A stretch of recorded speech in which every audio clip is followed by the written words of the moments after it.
Darkcast Network. Welcome to the dark side of podcasts. Content warning ahead. This podcast contains very sensitive topics such as missing persons, unsolved cases, haunted houses, and paranormal activity. These type of topics can contain very upsetting, sensitive details and stories. Please listen responsibly. Welcome to Misty Mysteries, a podcast in the business of bringing you ghostly spooks and chilling crimes. I'm your host, Keely, and today's episode is all about cases that, if you have listened to my podcast, you have heard before. As you may know, I focus on missing people and unsolved crimes, which means most of my true crime cases I have covered are still open and being investigated. I have updates on some of these cases. Hey y'all, this is Ash from Creepy Tapas Podcast. There are a few places selling stickers these days, but I found a small business on Etsy called Snarky Sticker Lady, and I am in love with her stuff. We all love snark around here on the Darkcast Network. When I looked at the shop, I was surprised because she has some really funny stickers. The owner, Allison, knows that pride is not a sin, and she designed a line of stickers for friends of the LGBTQIA community. Allison has said of her own business, I love stickers. I love making stickers. I love putting stickers on everything. I started making stickers because I wanted some snarky, smart-ass stickers, and nobody had them. I need my sarcastic flag to fly, honey. So after making some snarky stickers, I started making lots of other types of stickers too. As a loyal friend to the LGBTQIA community, I wanted some stickers to show how I feel, so I made them. Ha! Maybe you'd like to show how you feel too. All sticker designs are welcome in my shop. Just send your ideas in. All of Allison's stickers are vinyl and laminated, so they are water resistant and will last a really long time. Check her out on Etsy at etsy.com/shop Snarky Sticker Lady. Hey, ba-da-boo-boo, I wanna get snarky with you, Snarky Sticker Lady on Etsy. The first case update I have is for the murder of two young girls, 14-year-old Liberty German and 13-year-old Abigail Williams. I covered their case on October 7th, 2021, under the title The Delphi Murders, Liberty German and Abigail Williams, if you'd like to listen to this episode. Their case is most commonly known as the Delphi Murders because it took place in Delphi, Indiana. On February 13th, 2017, the two girls had the day off at school after a sleepover and wanted to go take pictures on a popular bridge in town. Sadly, the girls never made it home from their walk on the bridge. They were reported missing, and not too long after, search parties started looking, they were found deceased by the bridge that they were taking pictures on. The girls' death shook not only their hometown and the families, but people from all over the states. The true crime community really took interest in their case because the girls actually used Snapchat to capture a man who we now know was arrested for their murders. A lot can be said about the true crime community when it comes to the investigation into Abby and Libby's death, from the way that it was handled regarding the prey of information, which the investigators did a pretty good job at keeping private, and the treatment of their families. Especially Libby's big sister, Kelsey, who was the one that actually dropped the girls off at the bridge that day. Kelsey experienced a lot over the years, even people messing with her wedding website when she first got engaged. This is the first case where I really dove myself into ethical true crime and how I can be ethical in the content I make. For the actual case itself, and not issues of true crime ethics, because I have a whole hour-long episode on that, here are the updates. When I released my episode, we didn't have much more information except that the police were working on the case and the fact that we had the video of the man taken by the girls.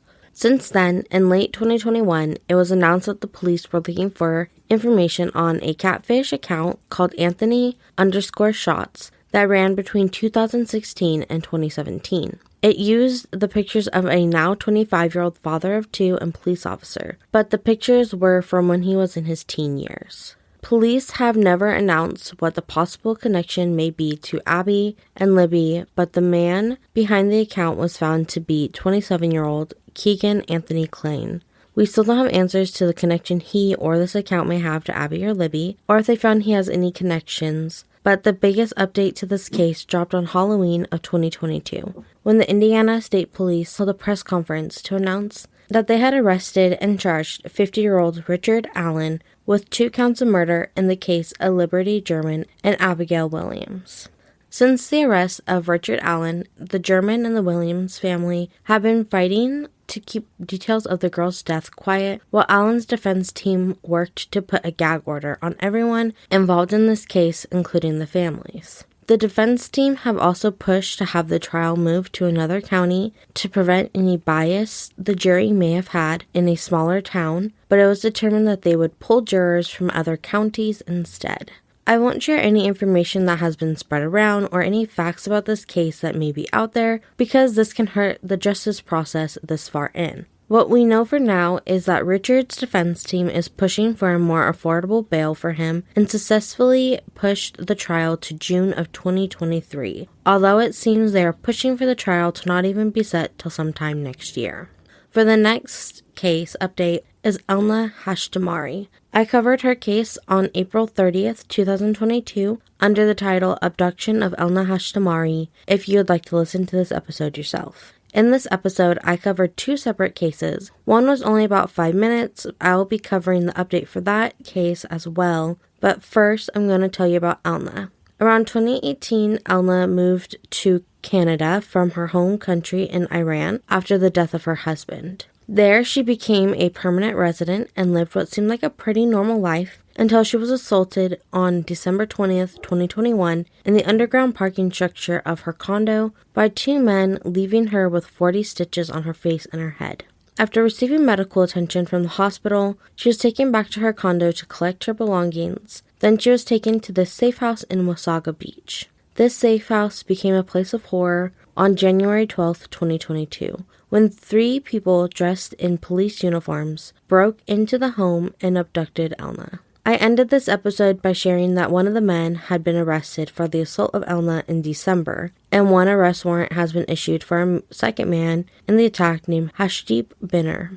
Since this episode, the first man arrested for the attack in December, Rasai Singh, pled guilty in November 2022 and was deported from Canada by December of 2022.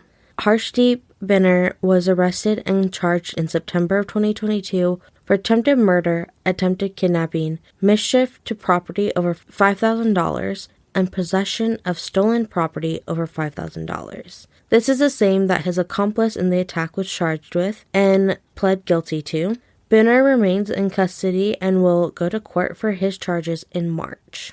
2 additional men were arrested and charged for this attack. The first, in July of 2022, Mohammed Lilo, a man she dated for about 6 months in 2021, was arrested and charged with attempted murder and attempted kidnapping. Then, on February 16th of 2023, a 4th arrest was announced for a man named Harshpreet II. He has been charged with aggravated assault and conspiracy to commit an indictable offense. On February 16th, new pictures were also released of what is now believed to be 2 men and 1 woman who abducted Elnaz in January of 2022. These pictures were taken in Quebec, Canada, but police think these suspects are living in the Greater Toronto area. Additional photos were released of 1 or 2 possible person of interest who rented vehicles in December of 2021 and may have information related to the investigation. I will have a link in the episode description where you can see these pictures.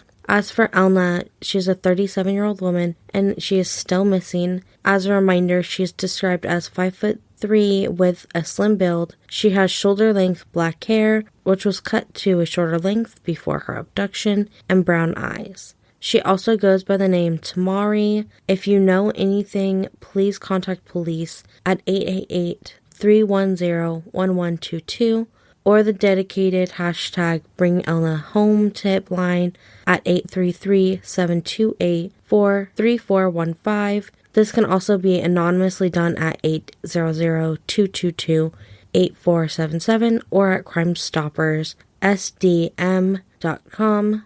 A reward for information on any leads of where she may be has now been changed from $50,000 to $100,000. The case I featured happened on April 16th, 2022 in the state of Indiana. A mushroom hunter found a Las Vegas suitcase in a wooded area that held the remains of a young boy. When I released this episode, the investigation just started and the police were trying to find out the identity of this young boy. Since then, an autopsy was able to be conducted and the young boy's death was found to be from an electrolyte imbalance, most likely due to a stomach virus. On October 24th, 2022, the police were able to share that they were able to identify this young boy as 5-year-old Cairo Amar Jordan. Sadly, this announcement was only days after he would have turned 6 years old. Cairo's mother, 37-year-old Juwan Ludi Anderson, and a friend of hers, 40-year-old Dawn Elaine Coleman, were able to be linked to the scene and his death through their fingerprints. Dawn was arrested and charged on October 19, 2022, for neglect of a dependent resulting in death and obstruction of justice. Juwan Anderson has not been able to be located yet. She was last seen in Los Angeles, but is known to travel. There is an arrest warrant out for Juwan Anderson for not only the justice that Cairo deserves, but the peace his father and remaining family deserves. I hope she is brought into custody soon.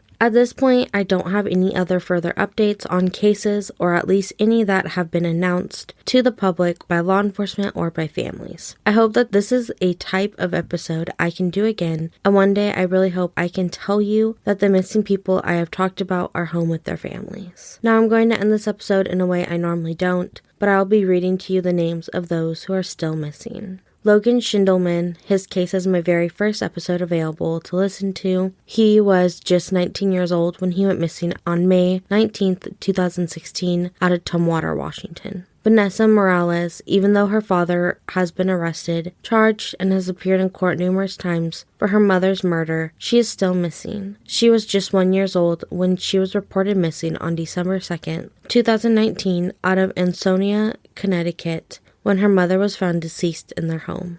Kelly Brennan, after a fight with her boyfriend while in the process of trying to move, went missing outside of her hotel in Live Oak, Florida on July 15, 2020. Daniel Robinson, a 24-year-old geologist, went missing from his worksite on June 26, 2021 in the desert of Buckeye, Arizona. His father has done numerous searches, put out all the information he can, and has done everything he can to help find Daniel with little help from local police.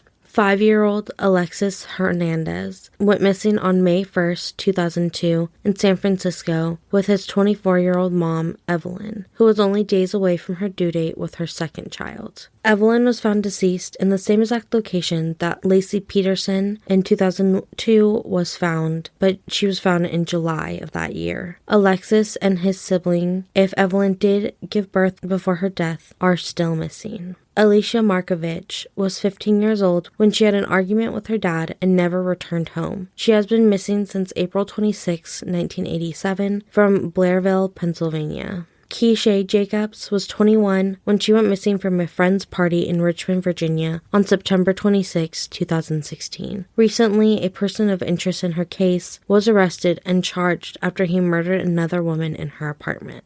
Ariana Fitz was 2 years old when she was reported missing on April 5, 2016. She was last seen by her family in February of 2016 when the babysitter started to keep her away from her mother. It wasn't till her own mother was reported missing by a roommate and later found to be the victim of a homicide that the police got involved. Brian Vladicastle was 22 years old when he went missing on November 15, 2022, from East Orlando, Florida, while his father, who he was living with, was on a birthday trip for his sister. To learn about any of these missing people I have listed today, all their stories can be found on my episode feed.